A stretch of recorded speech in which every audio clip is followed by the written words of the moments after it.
Be phenomenal every day. Hai guys, di video kali ini saya akan membahas tentang proses right issue ya. Nah, right issue yang akan saya bahas ada dua emiten. Yang pertama adalah dari Nobu yang sudah kejadian ya di awal Desember kemarin. Dan yang kedua yang akan saya bahas adalah dari Waskita ya, WSKT. Yang sekarang lagi proses ongoing, masih belum selesai ya proses right issue-nya. Oke, saya akan mulai dengan Nobu terlebih dahulu ya, Bank Nasional Nobu. Nah, teman-teman bisa cek juga prospektusnya di idx.co.id, ini lengkap ya semua datanya. Di sini kalau kita baca ya, prospektusnya itu keluar tanggal 1 Desember 2021. Nah, ini ya di idx.co.id bagian perusahaan tercatat keterbukaan informasi ya. Perusahaan tercatat keterbukaan informasi di sini teman-teman bisa search Nobu nanti akan keluar. Keluarnya pertama di IDX itu tanggal 1 Desember 2021. Namun rumor-rumornya tentang harga tebusnya berapa itu keluarnya itu di akhir November ya sebenarnya. Nah, right issue dari Nobu ini banyak pihak itu yang optimis sebenarnya dengan right issue dari Nobu. Kenapa? Karena harga tebusnya itu adalah di level 1205. Sedangkan saat akhir November itu Nobu itu harganya masih levelnya 700-an ini ya, 750. Terus sempat keluar harga tebusnya tinggi, dia naik sampai menyentuh 800. Nah, ternyata dia tidak berhasil menembus level 1205.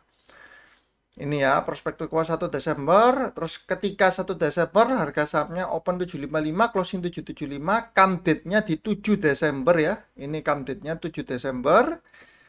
Terus harga sahamnya saat 7 Desember itu 750, pencatatannya 13 Desember. Saham right-nya itu ada 164 jutaan ya, dengan harga tebus 1205 sehingga dana yang didapat 198 miliar.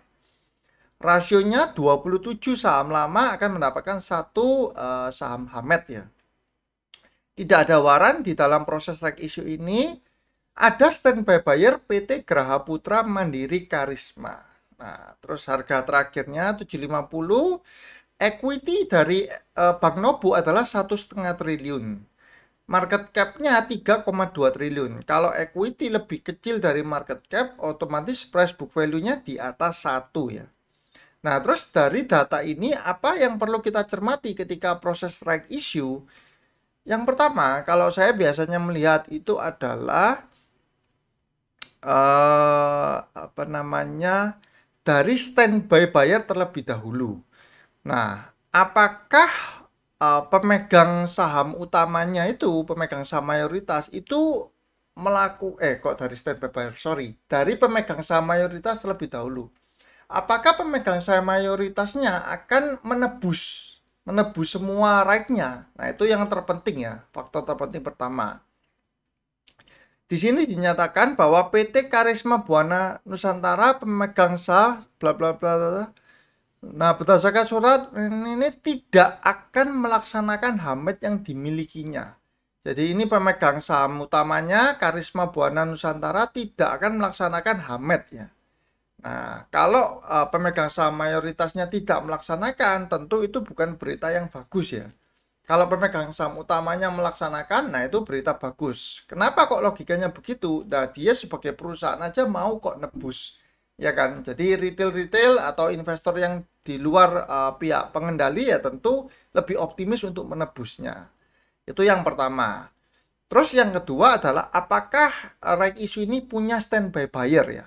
Nah, di sini ada standby buyer ya. Ini ya, apabila setelah alokasi masih terdapat sisa saham yang ditawarkan, maka pembeli siaga ini maksudnya standby buyer ya.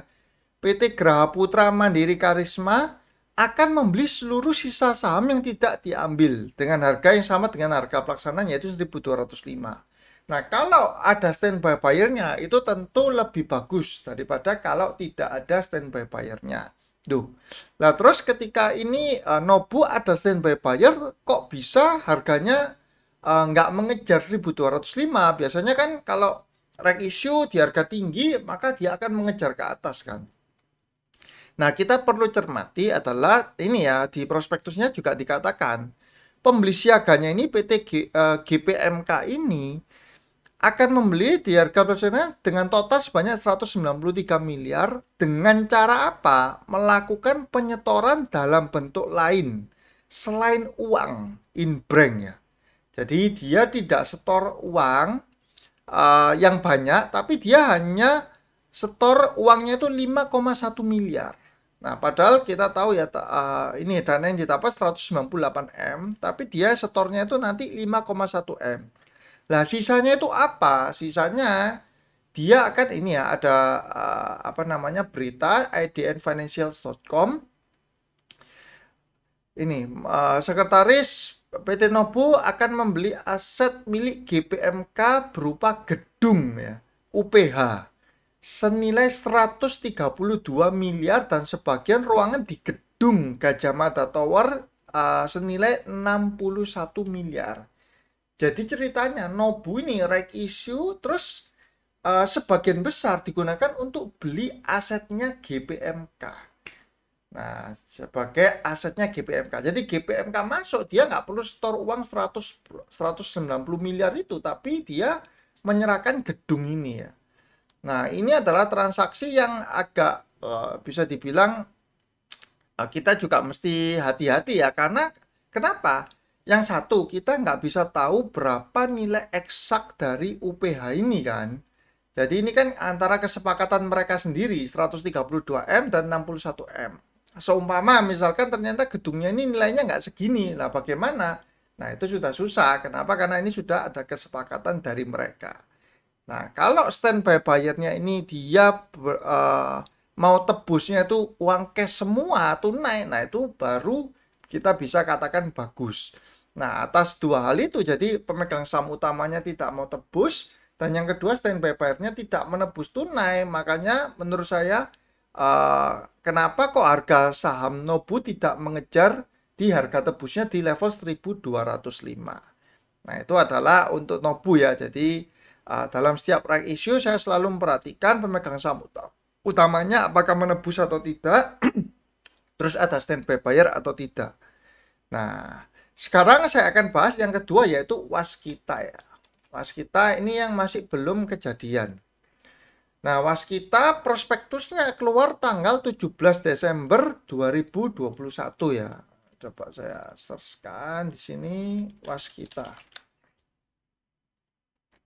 Nah, ini ya, 17 Desember 2021 baru keluar ya prospektusnya. Bla bla bla bla. Ya, betul.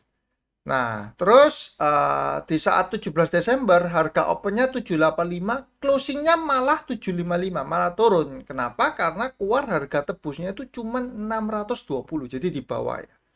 Nah, come date-nya 24 Desember ya, masih belum karena video ini dibuat tanggal 21 Desember jam 2 subuh ya. Pencatatannya tanggal 30 Desember ya, menjelang akhir tahun. Jumlah saham R-nya 19 miliar dengan harga tebus 620 ya per lembar sahamnya, sehingga dana yang didapat adalah 11,9 triliun. Rasionya cukup bikin mumet ya. 1 miliar saham lama akan mendapatkan 1,4 miliar saham baru. Nah, ini angkanya besar sekali ya, sampai miliaran gini. Intinya 1 banding 1,4 lah penyederhanaannya. Jadi lebih banyak dapat saham baru. Tidak ada waran yang dikeluarkan dalam proses right issue ini dan tidak ada standby buyer-nya. Jadi tidak ada standby buyer untuk proses right issue dari Waskita ya. Terus last price-nya harga terakhir di tanggal 21 Desember ini adalah di level 740 ya. Equity Waskita itu di 15 triliun, market cap-nya 10 triliun. Otomatis kalau equity lebih besar dari market cap, PBV-nya di bawah 1 kali ya. Nah, ini teman-teman bisa cek juga ini WSKT ya. WSKT ini, nah ini ya, PBV-nya 0,64 kali, di bawah 1 kali, karena equity lebih besar daripada market cap. Seperti itu. Nah, untuk apa namanya right issue dari Waskita ini, pemegang saham mayoritasnya itu siapa? Pemegang saham mayoritasnya adalah pemerintah ya, Republik Indonesia atau negara sendiri yang punya, kan ini BUMN ya, 66%. Dan di prospektusnya, bentar coba,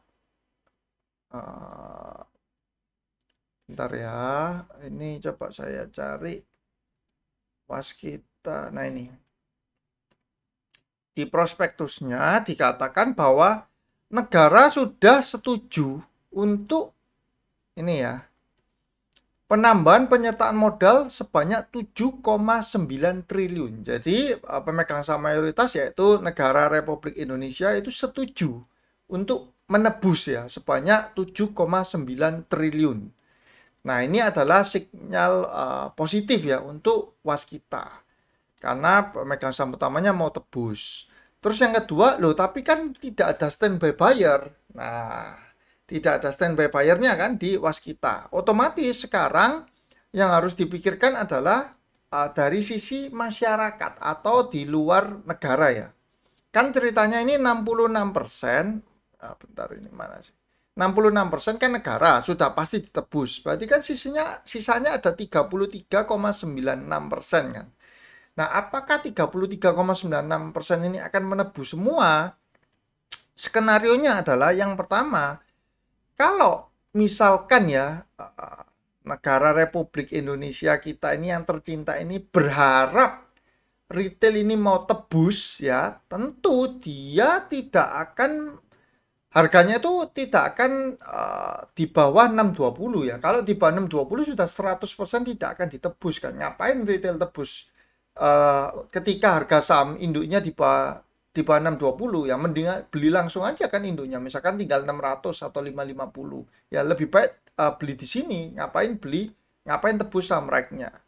Nah, otomatis harga minimumnya seharusnya ya sampai nanti come date-nya itu di level 620, itu harga minimumnya. Nah, kalau dikasih di harga 620 otomatis retail masih 50-50 dong, apakah mau tebus atau tidak. Nah, salah satu jalannya tentu akan diangkat ya di atas 620, di mana harga sekarang ini sebenarnya kan sudah di atas 620 ya. Sudah ada di level 740-an. Nah, kalau teman-teman yakin ya dengan prospek right issue ini, teman-teman jadi enak tahu kan, oh batas bawahnya ini 620, dia sangat kecil kemungkinannya kalau dihancurkan di bawah 620.